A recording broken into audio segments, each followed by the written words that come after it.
From the desk of Kodan, chronicler of Metronui. The following is a series of excerpts from a journal recovered from the Tren Krom Peninsula. Written by a Matoran named Keddik, it is believed that the Toa of Air mentioned in many of the journal's final entries is Toa Nadiki, Metronui's Toa of Air. The journal was found in a partially collapsed cavern, alongside evidence of former habitation. The area appears to have been deserted quickly. None of Keddik's other personal effects were able to be located. This journal seems to be around 7 to 10 years old. For brevity, sections of the journal have been omitted.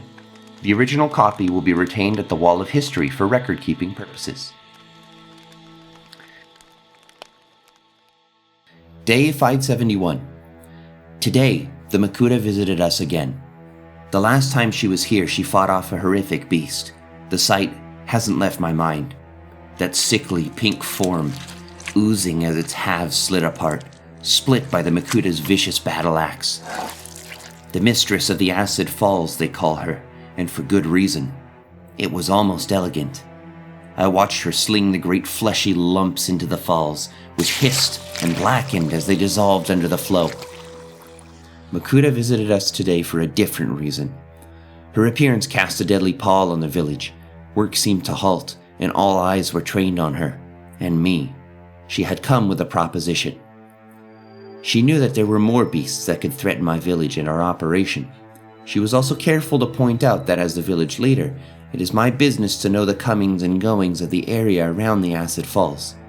So, in return for her protection, I would furnish Makuta with regular and detailed reports of the state of the area, and turn in any Matoran who would oppose her.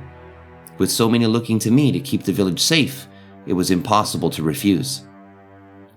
Satisfied, she flew from the cavern like some sort of sick insect. I shuddered at the sight. She left a trail of black smoke that hung in the air. Later the same day, I saw something truly out of the ordinary. Here, where the general consensus is that the Great Spirit has forsaken us. A Toa? It couldn't be. And I needn't call her back this soon on what is only an unsubstantiated sighting. Nevertheless, there will be more guards near the entrance tonight. Day 575. This morning a Matoran came to tell me about a party who would endeavor to leave the peninsula. At first I was utterly relieved. Finally I could escape this wretched stinking spit of land. But the relief was soured by a pit in my stomach when I thought of my village. Here is where I had to stay. Where all had to stay. I asked her to show me the boat. It was a small, hastily assembled craft, with space for about 6 Matoran. Good Matoran craftsmanship went into it, and its hull was shored up by Matoran steel, perfect for the jagged, rocky shores of the peninsula. It was the best these Matoran could do, but it would get the job done. I feigned hearing one of the monstrous Rahi, and ushered the Matoran back to the village. Once she was out of sight, I drew Makuta's sigil on the beach sand and crushed a light stone in my palm, scattering its dust into the shallow lines I carved. I lit a flame in its center, which caught on the lightstone shards and erupted into a low green flame. The shadows suddenly grew thick around me, and the Makuta appeared so abruptly I was startled. She visibly fumed as I explained the escapee's plan. That evening I told the Matoran I could not accompany her away from the peninsula. It's my duty to our village, I had said, but I will send more along when I can. I watched from afar as she, the Matoran, 2 Matoran, and a Matoran boarded the small craft and embarked. They made it about 2 bio from the shore when a black mass burst from beneath the waves, capsizing the boat. I watched the Matoran of water and Matoran of psionic swim for their lives as the Makuta lifted the Matoran. The 2 Matoran did not resurface. I could not bear to watch what she did next. A quiet head count later that night revealed to me that none returned. Is it right to trade their lives like this? It must be. A whole village for the cost of a few traitors? It's a dereliction of duty, not to mention unity. But I still have reservations. It's nothing. It had to be done. Day 577. I saw the Toa again today. skulking around near the village. I know him to be a Toa for certain. A Toa of air wearing what seems to be a mask of stealth. He was stalking a Rahi wearing an infected Kanohi. I watched him kill and feed on it mercilessly. He seems to be as desperate as we are. I'm weighing my options. Do I contact Makuta again? Do I bring the Toa into our fold? This would be a prize indeed for the Makuta, but am I willing to give up a Toa for what? My villagers are starving. Some have gone a very long time without food, but the work must continue. If I can get this Toa into the village, he can help us gather supplies and sustenance. But what would I get from the Makuta for turning him in? I will have to sleep on it tonight, I think. Day 578. This morning I contacted Makuta and informed her of a Toa in the area. She was characteristically severe. My orders are to keep an eye on him, so keep an eye I shall. In fact, as I write, I'm preparing to hunt the Toa. At the right moment, I will strike from the shadows and bring him to our village. I will update this entry when I return. My plan was rebuffed. The Toa caught me as I sprang upon him and demanded to know my intent. Apparently, I hadn't been the best at remaining unheard. I told him my name and my position as leader of Ulkoro. He only offered me what I already knew, his element. Despite my prodding, he wouldn't tell me his name. He did agree to accompany me back to the village, though. My people were awed by his physique and powers. The Toa grinned with pride as they begged him to demonstrate his elemental abilities again and again. I could feel a sliver of hope growing among them. That only makes this that much harder. Day 580. I went with the Toa on a hunt today. We moved through the treetops searching for bird Rahi to bring back to the village and eat. Sure enough, I pointed out a nest to the Toa, and we moved in. The 4 Gakko in the nest sprang into the air as we approached. I leapt and grabbed onto the tail of the smallest as they took off. The Toa quickly followed, lifting himself on a column of air. Clinging onto the Rahi for dear life, I braced to feel the rush of wind against my mask, prepared to hold my breath as the bird reached top speed. However, no such thing happened. In fact, I pried my eyes open to see the Gakko struggling to keep its speed up, its 3 brethren vanishing over the canopy ahead. Its chest heaved as it laboriously breathed. Suddenly the Gakko dropped from the air.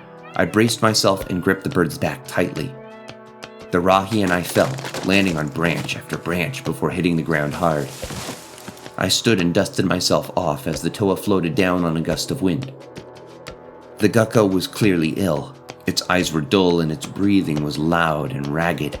The Toa paid it no mind as he killed it. This isn't a place for mercy, he told me. It's eat or be eaten here. Sure enough, a creature came along to turn the 2 of us from eaters to eaten. One of the gelatinous horrors of the peninsula crashed through the trees, nearly crushing the Toa of air with a falling log. In an instant, the Toa dashed off, leaving the Gakko's corpse. I was stranded. I yelled out for his help as I dragged the Rahi's body, but I couldn't even hear myself scream over the sound of the creature's roars. A pink tentacle slammed me onto my back. All of a sudden, the clearing went quiet. I looked up and saw the Toa atop the creature's back, scythe buried in its brain. He dragged it carelessly from the gooey flesh of the monster, stepped off of its back, and dispassionately helped me to my feet. Sorry, he muttered tersely, as he left me to drag the Gakko home. Day 583. The Toa has been living outside the village ever since I brought him here. I have to pray to whichever legend will listen that he's still in his hut when I go to see him this morning. Matanui? No. Artaka? Maybe. Karzani? I can't imagine a place worse than this. Our village has been prospering since I introduced the Toa. He's been keeping us alive. I haven't had much of a chance to express my gratitude, though. The Toa keeps us at arm's length, doing what he must and never more. That might be a good thing. I don't want to be too attached when the time comes for Makuta to return. Today I was at my post by the acid falls. It was my turn to collect the burning green liquid that poured over the cliffs and bring it into the bottling station. A couple weeks back, our village was shaken when one of our number went missing as he worked. Lost in thought as I was, I barely had time to react as I took a false step, the cliffside crumbling away beneath my foot. The corrosive acid falls had carved a series of holes in the ground by their path, forming a system of caves, cliffs, and bridges. It was near the top that the acid bottling station was located, and it was a short walk to push the collector along the cliff to the falls. As I slipped, I grabbed onto the collector, tipping the vat over and pouring its contents onto the acid-locked dirt. Narrowly avoiding burning myself, I swung my body back as the acid fell into the chasm. My hand was losing its purchase. I was certain that I was about to be the next victim of the falls. In an instant, I was swept from the cliff's edge, winded by a powerful force. It was our resident tow of air, who had seen my plight and rescued me at the last moment. We landed on an adjacent cliff. I watched the collector plummet from the cliffside, slam loudly into a bluff, finally careen into the pool of acid at the base of the falls. "It's just a tool," the toa commented. "It can be replaced." It seemed like he was trying to comfort me. I had better make arrangements for another collector to be sent to the village. Day 585. The toa still won't tell me his name. Today I stood firmly at the door of his hut and demanded he tell me his name, by order of Keddik, leader of Old Koro. He simply laughed, saying a Matoran held no sway over him. He pushed past me to leave, grabbing his scythe as he did. Despite my warnings that today would not be a safe day to hunt, he entered the wilderness, and I found myself tailing him. The guards had spotted wild Rakshi in the woods last night, and I knew that even one had the potential to match a toa. We did see a Rakshi, sure enough. A Rakshi of plant control, one of the worst breeds one could expect around here. The toa kept us out of sight. I did my best to camouflage my blue and green armor amidst the foliage, but he had the power of a mask of stealth at his disposal.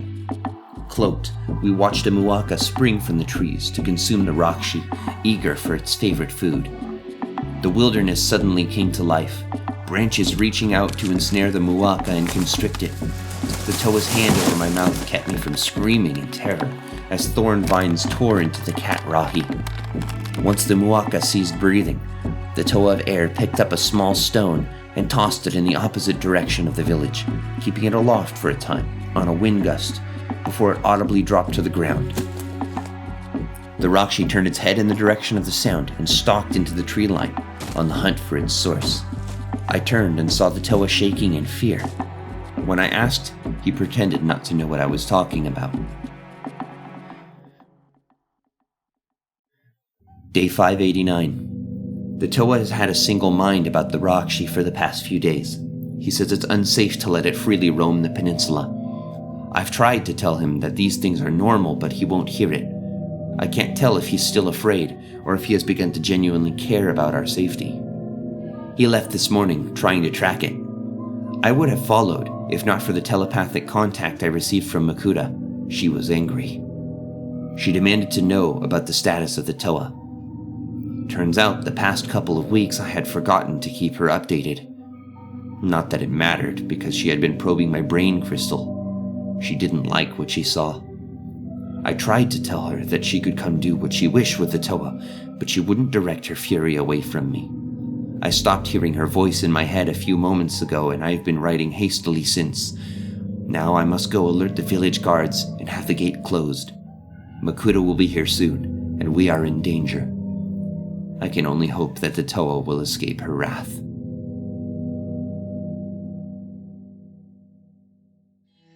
From the desk of Kodan, chronicler of Metronui.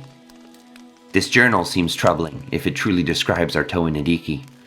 I have heard stories of the horrors of the Tren Krom Peninsula, but never how they affected those who live there.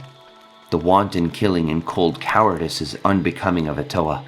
In addition, this Keddik's moral character is complicated, to say the least, and it is nothing if not interesting how he justifies his decisions.